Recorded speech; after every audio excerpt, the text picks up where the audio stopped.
se apresentar num altar, você cantar em um altar, eu queria que você falasse novamente aquilo que a gente estava falando em off, qual que é o seu sentimento. Eu já vi você cantando lá na igreja do pastor Nicolete, inclusive.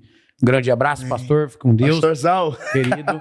E eu vi sobre a sua entrega, como que você entrega o teu, né, você realmente se entrega para aquilo que você está fazendo. Mas eu queria que você falasse para mim como que é a tua experiência nesse sentido de estar no altar, de cantar no altar, e essa entrega que tem que chegar para a pessoa que está sentada ali, escutando o culto e tendo essa experiência pré-culto, né? Que seria para você, para a pessoa se entregar realmente para ter a espiritualidade um pouco mais forte. Cara, assim, o louvor, ele não é música. Aí, né? Eu vejo que no livro de Levíticos é algo muito profundo que às vezes eu vejo, cara, eu não sou levita ainda, eu tô me tornando. Porque louvor é uma expressão de adoração, mas não pura e simplesmente adoração precisa ser louvor. E não parte de palavras bonitas. Parte de um coração que está se entregando. Então, antes da gente... Sabe, é muito louco, porque a galera olha a gente cantar e fala, caraca, que voz top, não sei o quê. Eu fiz conservatório de música, mas chega um tempo que o meu ceticismo musical tem que sair. Eu posso chegar na igreja, mas isso não significa nada. Do que quando eu dizer, porque dele, por ele, para ele são todas as coisas. Quando de fato eu estou declarando com meu ser, que é por ele e para ele. Então parte do secreto, sabe? Parte daquele tempo que eu tenho com Deus, do tempo que, assim, a galera quando vai orar, nós precisamos entender duas coisas, Magno. Deus, ele não quer ouvir as nossas palavras bonitas, aquilo digníssimo, maravilhoso, eterno.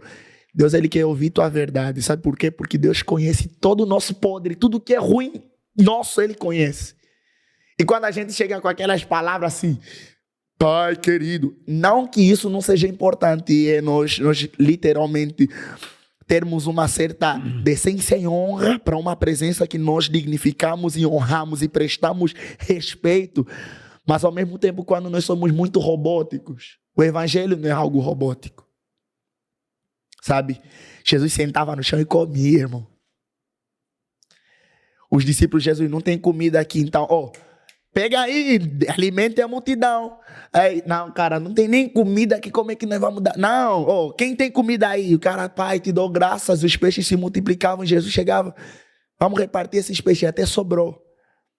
Sabe, então, Uziel, como é que você busca isso? Cara, é essência. Antes de subir naquele altar, eu disse para você, um dos lugares mais sagrados da terra. Sabe?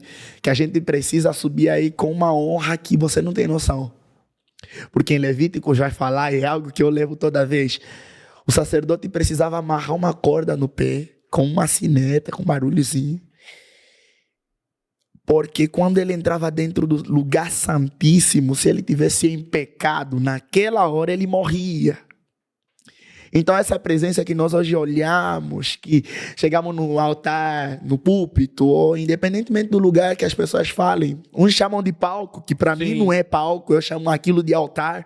Por que é altar? Porque antigamente tinha o pátio, tá? Você entrava no templo, aí tinha o pátio, tinha um lugar santo e tinha um lugar santíssimo, que é o santo dos santos. Que é onde o sacerdote entrava dentro daquele lugar, o cara ficava... Mano, que era o lugar que representava a presença do Senhor, onde a arca da aliança ficava, sabe? Mano, tem textos bíblicos, por exemplo, usar um cara, que a arca da aliança é um dos objetos mais misteriosos da terra até hoje, ninguém nem sabe onde que tá. Talvez alguém saiba, mas eu não sei. E a Bíblia vai falar que um cara tocou sem honrar a arca da aliança e caiu morto. Porque ele tocou de qualquer jeito. Ou seja, quando a gente sobe no altar, não é para subir de qualquer jeito. Sabe? Há uma semana, inclusive, não fazendo merchan, mas falando, Deus me deu a graça de gravar mais de 5 horas de conteúdo. Aí eu gravei e tal, e foi um curso e tal, produzimos com câmeras top, iluminação, que é um curso chamado Mantendo a Chama Acesa. E nesse curso eu falei exatamente isso.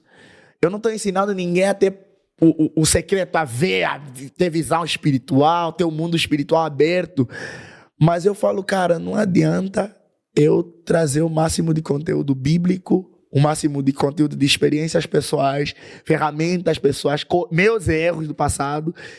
Tem aulas lá de 20 minutos que eu falo, cara, manter a chama acesa é você ter essa responsabilidade de que quando você entrar dentro da casa do Senhor, você entender que é um lugar santo. Não entrar de qualquer jeito, não vestir qualquer roupa. Porque eu tô, cara, no lugar mais precioso da terra. Se você me vê na igreja, Magno, eu tô com a minha melhor roupa. Porque não é sobre as pessoas, é sobre o Deus que eu sirvo. Entendi. E as pessoas ficam, mas o cara fica vestindo essa... Não é sobre isso. Porque quando a gente tava lá no mundo, os caras, eu não tive essa experiência, mas os caras que tiveram, o cara vestia a melhor roupa, gastava com as melhores bebidas, pagava o ingresso, ficava na fila, e o cara vai na igreja, não quer nem dizimar, porque tem que pagar dízimo. O cara reclama, e o cara na festa fica filas, horas e horas e horas e horas. Eu vejo aqui no Brasil, sabe qual é a hora mais triste dos cultos do Brasil? Quando tá na hora da oferta, os caras ficam com cara de triste. Já louvou, já ouviu a palavra, agora chega o momento da oferta, o cara... eu sabia que nessa igreja pede dinheiro também. Não é sobre pedir dinheiro, isso é uma avareza, sabe? Porque a galera tem que entender essa presença. Mas você se entrega assim, me entrego, cara. Aqui no Brasil já teve culto com 10 pessoas e eu lá, queimando. Não tô nem querendo saber quem tá em volta. Porque eu falei pro meu líder até 2 meses atrás. Tinha acontecido um incidente lá no Michel de Louvor, que música é música. E eu falei, cara, meu compromisso não é com vocês. E o cara... Falei, Diogo, você é meu irmão do coração. Olha o nome do cara. Não, Diogo é meu líder lá do louvor, ele não foi com ele. Falei, Diogo, meu compromisso é com o Senhor. Antes de meu pai biológico, antes da minha mãe biológica, antes do meu pastor hoje, pastor Nicolete, um homem de Deus ungido, antes de qualquer autoridade na terra, meu compromisso é com o Senhor. E se o Senhor me falar não, eu não faço. Legal. Se o Senhor me falar sim, eu vou. Sabe por quê? Porque quando a gente tem a convicção do que o Senhor quer, e tem uma coisa, cara, que para Deus não é para fazer de qualquer jeito. Certo. Para fazer bem feito, sabe? E é sobre isso, cara. Por isso que a gente queima por Deus, por isso que a gente tá lá no culto, queimando, falando em línguas, pulando, gritando, porque, assim, eu cantei sábado, domingo, a voz acabou, eu tô rouco. Para quem conhece a minha voz de verdade, não é assim. Só que, irmão, o mesmo Deus que me deu voz esse final de semana vai me dar de novo. Com certeza. Ele vai dar de novo e de novo e de novo. Por isso que eu continuamente vou buscando essa presença, esse Deus, sabe? Porque eu sei que o Criador do universo, o Criador do céu e da terra, ele está do nosso lado. Eu tô do time certo, então... Tá no time que tá ganhando. Amém, mano. Por que você veio... Qual foi a tua intenção de vir pro Brasil, cara? Cara... Essa pergunta ninguém nunca nem fez pra mim. Então, estamos exclusivos. A gente era 20 angolanos. Era final de 2019. Faz pouquíssimo tempo, então. Final de 2019, éramos 20 que estávamos orando para vir pro Brasil. Éramos 10 rapazes e 10 meninos. Você em estava Angola. em Angola orando para vir pro Brasil. Orando para vir pro Brasil. Vai. Meu sonho, desde muito pequeno, sempre foi ir para os Estados Unidos, porque eu sou músico, né? Então eu vi um Amazing Grace, the sweetest sound. Sabe, então eu tinha esse... eu quero ir lá. Quero provar. Eu quero ir lá na igreja dos legal, sabe? Só que, onde tudo nasceu, né, cara? Só que eu sou de África. E a realidade de Angola, e principalmente a realidade de onde eu vim... Uziel, como que foi a tua família? Eu vim de Angola, eu nasci em Luanda, que é a cidade capital.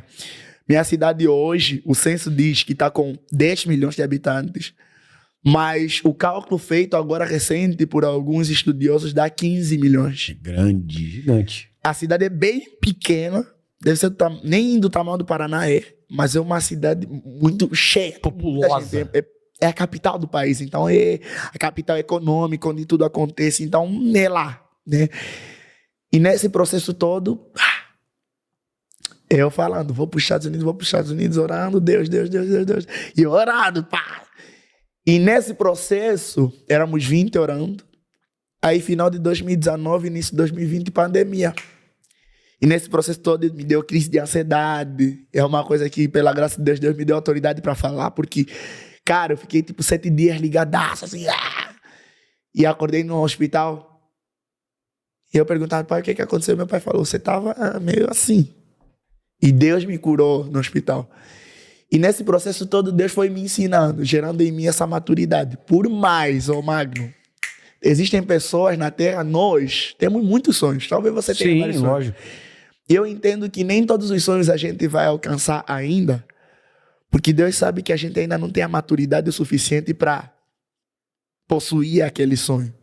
Deus às vezes olha assim, eu sei, meu filho, que você tem esse sonhozinho aí, mas acho que esse teu sonho aí, calma mais um pouquinho.